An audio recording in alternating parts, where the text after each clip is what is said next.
Hello बच्चों आज का हमारा बहुत ही प्यारा टॉपिक है जिसका नाम है रेडॉक्स। और ये क्लास 10th में भी पूछा जाता है और 12th में तो सबसे इम्पोर्टेंट है। तो आज हम लोग सीखेंगे कि रेडॉक्स होता क्या है। तो जो रेडॉक्स होता है बेसिकली दो शब्दों से मिलकर बना होता है। एक होता है रेड और दूसरा होता है ऑक्स। रेड मतलब होता है रिडक्शन। रेड मतलब क्या होता है? रिडक्शन होता है। और रिडक्शन को हिंदी में हम लोग क्या बोलते हैं? अपचयन बोलते हैं। और ऑक्स मतलब क्या होता है? ऑक्सीडेशन होता है। ऑक्सीडेशन मतलब क्या होता है? ऑक्सीकरण होता है। सिंपल कहने का मतलब यह है कि रेडॉक्स होता क्या है। तो जो रेडॉक्स होता है जिसके अंदर अपचयन भी हो मतलब रिडक्शन भी हो, और ऑक्स मतलब जिसके अंदर ऑक्सीडेशन या ऑक्सीकरण भी हो, उसे हम क्या बोलते हैं? रेडॉक्स बोलते हैं।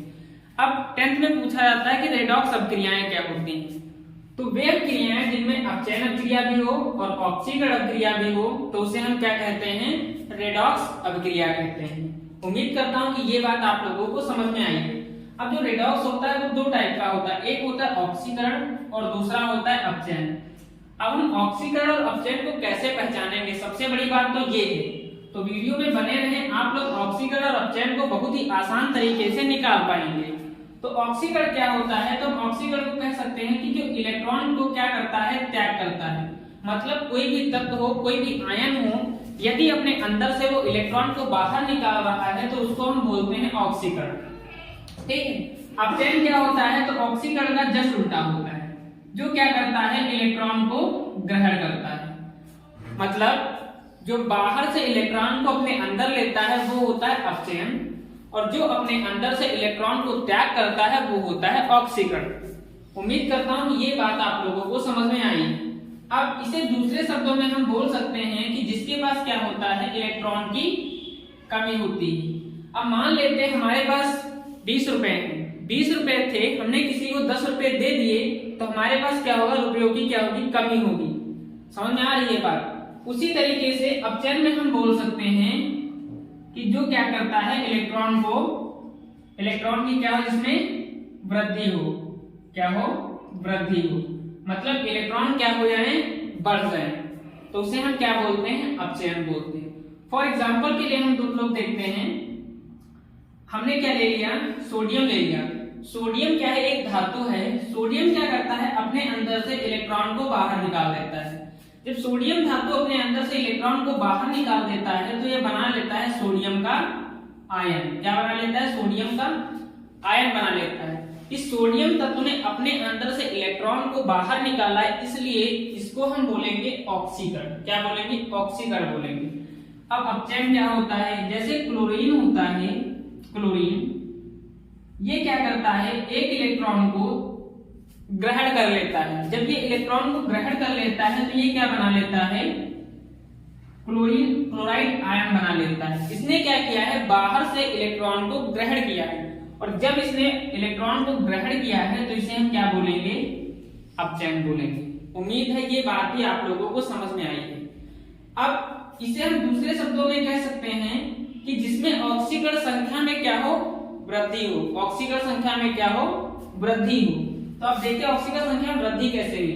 तो यहाँ पर सोडियम के आयन क्या है? तो सोडियम यहाँ पर उदासीन है तो इसकी ऑक्सीकरण संख्या कितनी है? 0 है।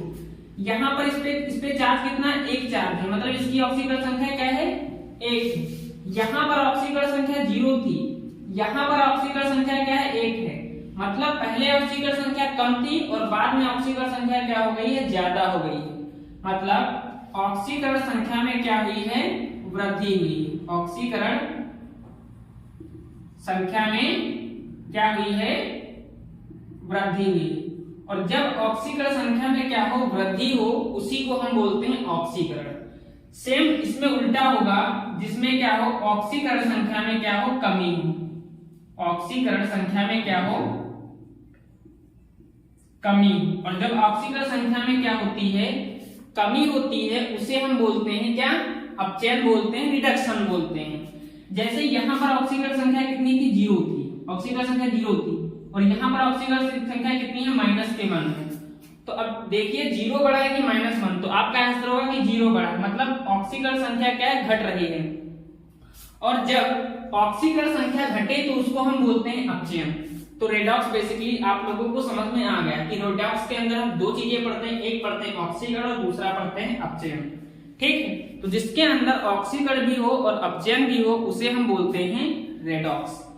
तो अब हम आगे बात करते हैं। तो एक चीज ध्यान रखना, जिसके अंदर क्या होगा, ऑक्सीकरण होगा, जिसके अंदर ऑक्सीकरण होगा उसको हम क्या बोलते हैं, एनोड बोलते हैं। क्या बोलते हैं, एनोड बोलते हैं, ठीक है। और जिसके अंदर क्या होगा, अपचयन होगा, उसे हम क्या बोलते हैं, कैथोड बोलते हैं, कैथोड बोलते हैं, ठीक है। जिस पर ऑक्सीकरण होगा वो हमारा क्या होता है, अपचायक होता है। क्या होता है, अपचायक होता है।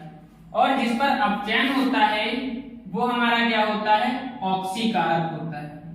क्या होता है, ऑक्सीकारक होता है।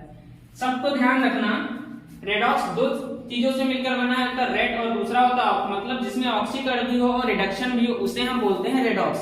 सो उम्मीद है ये बात आप लोगों को समझ में आई। अब हमने एक चीज बताया है कि जो इलेक्ट्रॉन को त्यागेगा उसे हम बोलेंगे ऑक्सीकरण, जो इलेक्ट्रॉन को ग्रहण करेगा वो होगा हमारा अपचयन। एक चीज याद रखना कि जहां पर ऑक्सीकरण होता है वो पदार्थ हमारा होता है अपचायक, और जहां पर अपचयन होता है वो हमारा पदार्थ होता है ऑक्सीकारक, ठीक है। उम्मीद करता हूं कि यहाँ तक आप लोगों को ये बातें समझ में आई हैं। अगर ये बातें आप लोगों को समझ में आई हैं, अगर वीडियो आप लोगों को पसंद आया है तो वीडियो को लाइक कर देना, और चैनल पर नए हैं तो चैनल को सब्सक्राइब कर लेना। आज के लिए धन्यवाद। मैं आप लोगों को मिलता हूँ नेक्स्ट वीडियो में नेक्स्ट टॉपिक के साथ, इसी जोश जुनून और